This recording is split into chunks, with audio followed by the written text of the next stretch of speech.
On Friday, the 22nd of December, just before 1 p.m, Police Scotland called off the 4-day search for 64-year-old Clare Marshall. A woman's body was found in the River Tay, close to the place where Clare was last seen. Although no formal identification has taken place as of yet, the police do believe that the body is that of Clare, and her family have been informed. This comes just a week after the discovery in the River Wensum of 55-year-old Gaynor Lord's body. Gaynor had been missing a week, having left work an hour and a quarter early. Gaynor's cause of death is believed to be that of drowning, although the final cause and manner of death will be announced after the coroner's inquest. In both of these cases, the police state that no suspicious circumstances could be found. But what's going on? Is there an epidemic of women drowning in the UK? Is there in fact a river monster serial killer on the loose?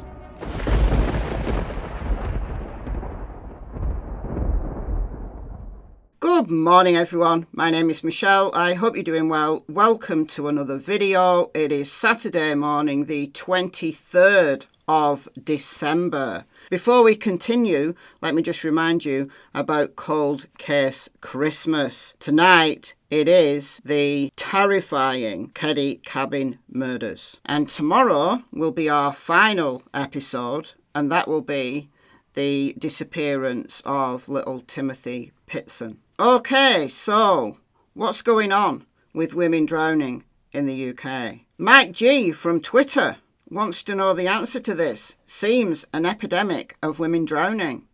Clare Marshall, patterns in water, and then a link to a YouTube video which I actually haven't watched, so I don't know whose that is. What we're going to do in this video, we're going to look at some statistics. In compiling this video, I found that drowning in the UK accounts for more accidental fatalities annually than fire deaths in the home or cycling deaths on the road.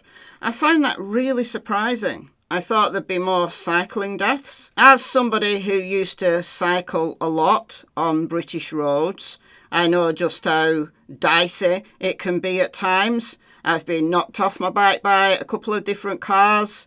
I've had injuries, not serious, but yeah, potentially very dangerous. Also, I would have drowned at the age of 17 because I was larking about in a lake and I don't like water. And I started to get into difficulty, and fortunately somebody recognised it and I was close enough to the shore for him to nip in and save me. So I knew fires were rare these days at least, but I thought cycling deaths would be higher. Anyway, I also found this statistic as well, which I find really surprising. When asked if falling airplane parts or shark attacks are a more likely cause of death in the United States, most people would say shark attacks. In reality, the chances of dying from falling airplane parts is 30 times greater than the chances of being killed by a shark. People overestimate the risk of shark attacks because there are far more news stories and movies about them. As a result, images of shark attacks are easier to bring to mind. If you can quickly think of multiple examples of something happening, then you are tricked into thinking it must happen often. But this gives us a little indicator of where I'm going with this video. Let's talk about drowning in the UK. On average, 400 people drown in the UK each year, and a further 200 people take their own lives in water. And we are a very watery nation. Britain is the main island, and then you've got the island of Ireland. Part of that is in the UK, part of that is its own republic. And then you've got lots of islands dotted about on the coastlines. So the British Isles are many, and we're also a watery nation because it rains a lot, and we've got lots of rivers, and many of those rivers overflow or fast flowing in times like this when it has rained constantly for weeks and weeks and weeks. And also in summer, because we're not used to hot temperatures, and by hot temperatures I mean over 70 degrees Fahrenheit, we start to swelt when it gets over 75. Unfortunately, in the summer months, people go for a dip in a river or in a lake and they get into difficulty, like I did when I was 17, because they are, frankly, silly. And many of those are very young people, sadly. I do find it interesting that a further 200 people above and beyond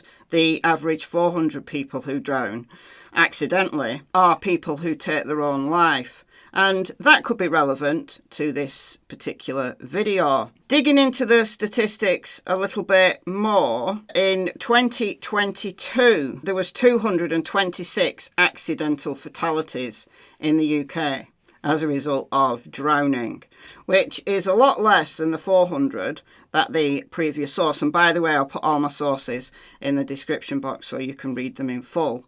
But when I found this discrepancy, it's actually, I think, because not everybody who drowns dies. I think in this figure they were also taking into account people who had life-changing injuries or life-changing events after a drowning incident, but they were pulled out or got out before they actually died. So the fatalities are a lot less than overall drowning statistics. I think that's what accounts for the difference, unless there are a lot less fatal drownings in 2022 than on average. And if that's the case, then that's obviously good. But almost half of drowning fatalities that are accidental occur in June, July and August, the hottest months. As I said, people go into rivers and lakes and so on and so forth because they're hot. And unfortunately, some of those are very young. Some of them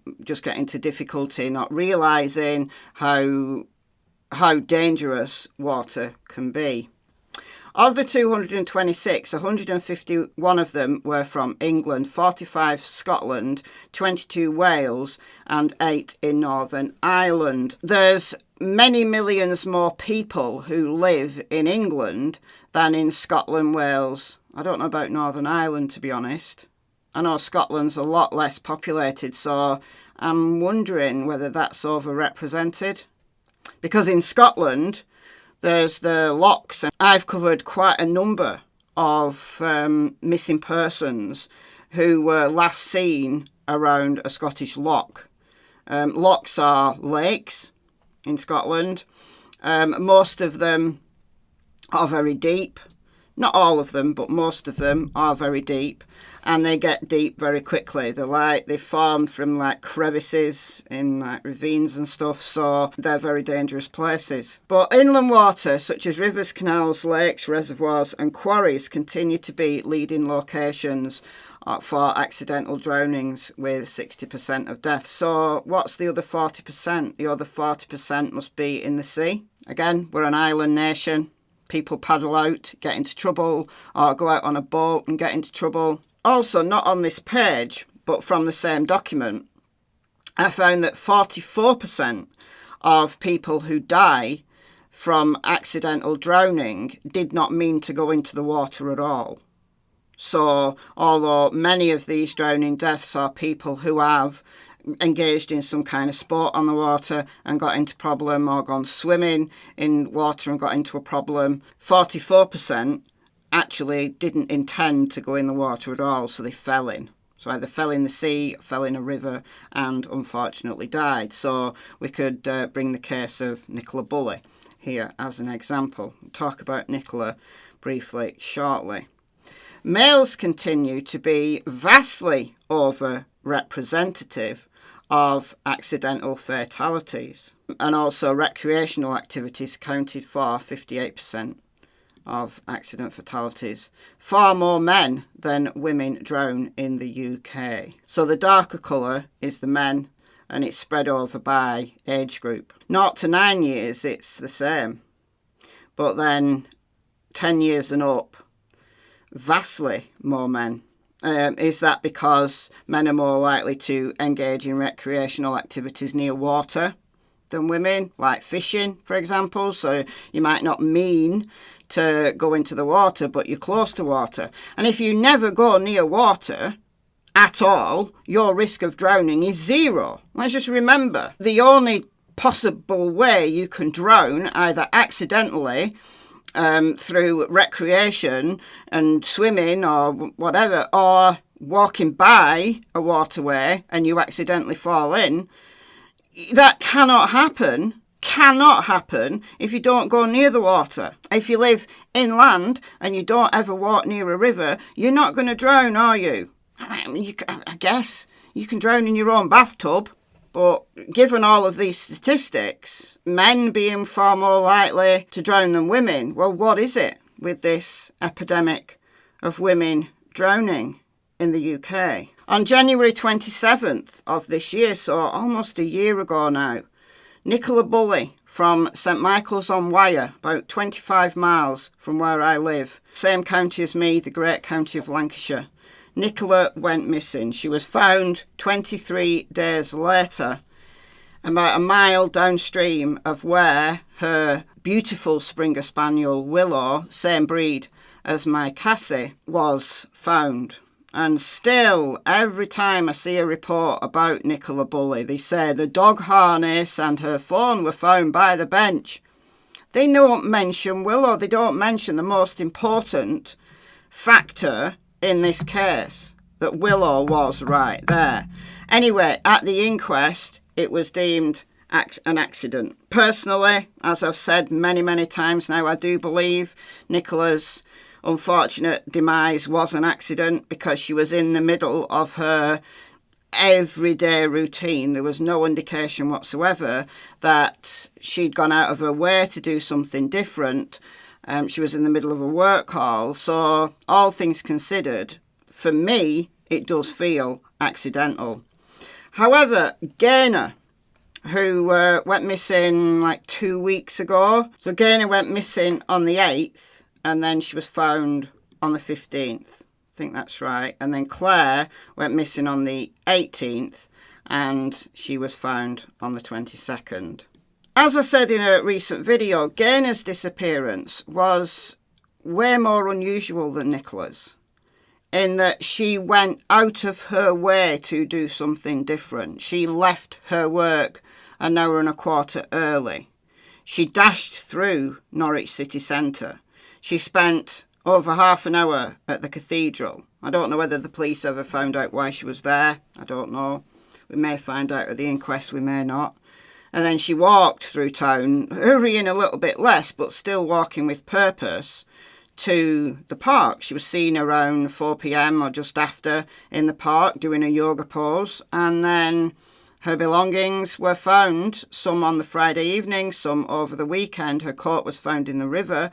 Her shirt that she'd been wearing and her tank top, her yellow tank top, were found in the park. Her rings were found in the park. Her phone, just very, very different, feels different than that of Nicola. Some people have asked, do I believe that she was partaking in this thing now that people seem to be doing, like cold water plunges? It's meant to be like really healthy, and some people who do yoga do this cold water plunging. Maybe she did get in the water purposefully to do a cold water plunge, but not to end her own life. We don't know, but all I can say is at the moment it does feel very different. Clare, we don't know anything about Clare. I certainly can't find very much at all about Clare, other than she left in the early hours of Monday morning and was seen near Moncrieff, I think it's pronounced, Island, which splits the River Tay in the middle of Perth. And she was never seen again, and she was pulled out in that area yesterday. We don't know whether she went there purposefully to end her own life, to go for a walk and accidentally fell in. We just don't know. But I'm assuming things will be clearer once the inquest is over. But in all three cases, Nicola's already dealt with by the coroner as part of the UK's inquest process. I don't know what the inquest process is like in Scotland, whether it's exactly the same as in England. I guess I could find that out if I did a little bit of research, or people in Scotland could tell me. how different the inquest process is. I can't imagine it's going to be very much different than the process we have in England. So the coroner takes all the information from the police investigation, from the autopsy, from witness reports, considers it all, compiles it all, and at the inquest presents it all. It's all presented. Witnesses speak, okay? But it's not a criminal investigation. Coroners' courts are not criminal courts. If there was suspected foul play, then it would be a homicide investigation led by the police. But some people are saying that the police are wrong. People still say the police are wrong in relation to Nicola Bulley, and they believe that there's foul play involved in potentially all three of them. I don't know really what people are saying about Clare's. Her case is a lot less well known than certainly Nicola's, but Gaynor's was, building momentum, I guess, when she was found. And there are a lot of people saying that Nicola was murdered. Some people are saying that Gaynor was murdered. Some people are even suggesting that there's a serial killer going around the UK because there's a type here. That all of these women are middle-aged. Nicola was 45, Gaynor was 55, Clare was 64, all blonde. I think Clare had grey hair, but still lighter coloured hair. There's a type here. Serial killers have types, don't they? Well, I don't think very much of the serial killer idea because Nicola was in St Michael's-on-Wyre, 25 miles north of where I live. It's in between Preston and Blackpool, about 240 miles. It might be as far as 270 miles to Norwich, over on the east coast. And then Perth is all the way up in Scotland, close to Dundee, and that is 428 miles from Norwich to Perth.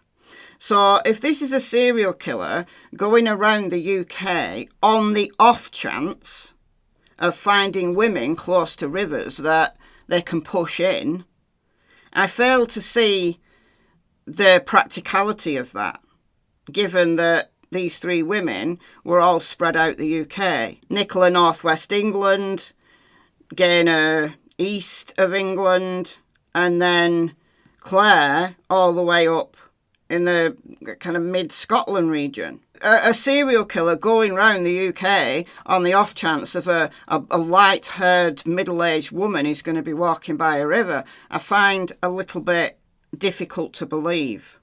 I find it very difficult to believe. So while it's possible that all three of these women accidentally fell into a river, we know about Nicola, we don't know yet about Clare, and Gaynor, I do feel that there was some intentionality towards what she did, but again, we'll have to wait and see. But there's no evidence, no evidence whatsoever that anybody was near them, even close to them, when they entered the water. So what do I believe is going on here?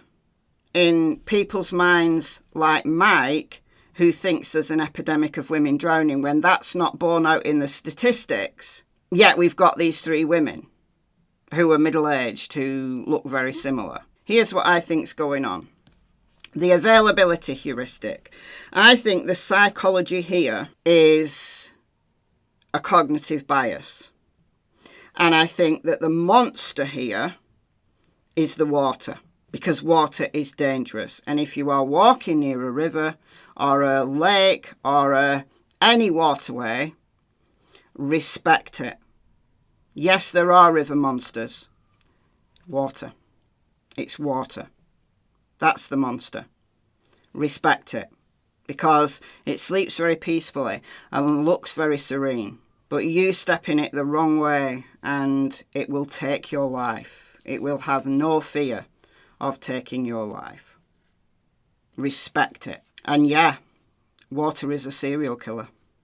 Absolutely it is. But in relation to these women and what people like Mike are thinking is a cognitive bias. It's times like this I wish I was still doing my old job of 20 plus years. How long did I teach psychology? 24 years. Yeah, 24 years. I taught psychology. I mainly taught forensic psychology, but year in, year out, I taught courses on social psychology. And it's times like this I wish I still taught psychology, because this would be a perfect example of something that I talked about year in, year out. And this is the availability heuristic. And this is the way that we judge the likelihood of an event based on how easily we can recall similar past events. And we've all been primed now with Nicola Bulley, because that was an internationally known case. We've all been primed now. So every time a woman goes missing near a waterway in the UK, people always bring up Nicola Bulley. And it just so happens that these two women look quite like Nicola Bulley, at least in photographs. And they're not actually that close in age, are they? There's 19 years difference between Claire and Nicola. But they look pretty similar. But because we've been primed by the Nicola Bulley case, every time now a woman goes missing near a waterway, especially if she's got light hair, especially if she's middle-aged, we're always going to bring up the case of Nicola Bulley and all the baggage that goes with that, all the baggage with the vast majority of people thinking that it was a murder. And because those of us in true crime study murder, hear about murder, us in true crime think that now thinks that the world is more dangerous than it actually is, and that murder occurs more often than it actually does. Because we've been primed. We're primed by the subject that we're interested in, but specifically in relation to women going missing near water in the UK, especially if they've got light-coloured hair and they're middle-aged, we think Nicola Bulley. And because we're still maybe confused or truly believe that Nicola Bulley's case was a cover-up or there was a serial killer or something happened, or even that Nicola Bulley took her own life, we're always going to think that of the others. So let me just give you this example. There was a bus accident on the news. Riding the bus is dangerous, and I'll never ride on one again. So you might think, oh, going near a river is dangerous. Or if you're a middle-aged woman now, you might be thinking, oh, I've got lighter coloured hair, I'm never going to go near a river again. Well, that's your choice. But if you enjoy walking by a river, I don't think you're going to get pushed in by a serial killer. The real monster, as I said, is the water. So just keep a respectful distance away from the water. If you've got a dog, keep a little bit more distance away, just in case your dog tries to push you in accidentally. I've never heard a news story about diabetes as a cause of death. The likelihood of that happening must be low. So things that we don't know about, things that we never hear, we think are a lot less likely to happen. But if we hear about it a lot, even if it's rare, so women drowning in the UK is rare. But because we've been primed by Nicola Bulley and now Gaynor, we think it's common. Or we think there's an epidemic, when actually the likelihood is there isn't. But what we focus on is the information that's the most available to you. And if you're in true crime, you're thinking murder. Every time someone goes missing, you're thinking murder. You're thinking the family did it. Because in true crime, we talk about a lot of murders, and in some of those, the family did do it. You know the old saying, when you hear the clattering of hooves, think horses, not zebras. Usually, the simplest, most obvious explanation is the right one. But in Nicola Bulley's instance, people think that the most obvious, simple explanation is that she was murdered and that there's been maybe some kind of police cover-up or the police didn't investigate properly, when they fail to remember that Willow was right there. They miss the key thing. Everybody misses the key thing, that Willow was right there. In Gaynor's cases and Clare's cases, well, I don't know about Clare actually, but no dog has been mentioned in Clare's case. But still, because we've taken Willow out of the equation and we're constantly thinking that Nicola was murdered, or at least something untoward happened, other than anything other than an accident, we're going to keep that as our primer And we're going to think that every single time a woman goes missing near water, especially if she's middle-aged and especially if she's got light-coloured hair. And the media coverage, the recency of Nicola's event, you know, it's still less than a year. It's still a big primer. It's a big primer for the media. And people forget the simple. Because we all are biased. We're all biased. We all have cognitive biases. We all use the availability heuristic and a bunch of other cognitive biases as well. We all do it. The reason why we do it, we're hardwired to do it because it's an evolutionary advantage. It's an evolutionary advantage to use cognitive shortcuts. But in times like this, when we've got statistics on a particular issue, in this case, women drowning, and we know that women don't drown very often at all in the UK. Men are way more likely to drown in the UK. There are way more missing men in the UK who could be in waterways. Are they factored in to this mindset now? No, not at all. Missing men are forgotten, which is such a shame. So after Nicola Bulley, everybody's focusing on women. Look at the men. Why are they going missing? Well, accidents and potentially taking their own lives. Anyway, let me know what you think about all of this in the comments, and I'll see you later for episode 23, the penultimate episode of Cold Case Christmas over on Michelle Walks, which is the Keddy Cabin Murders. Bye, folks.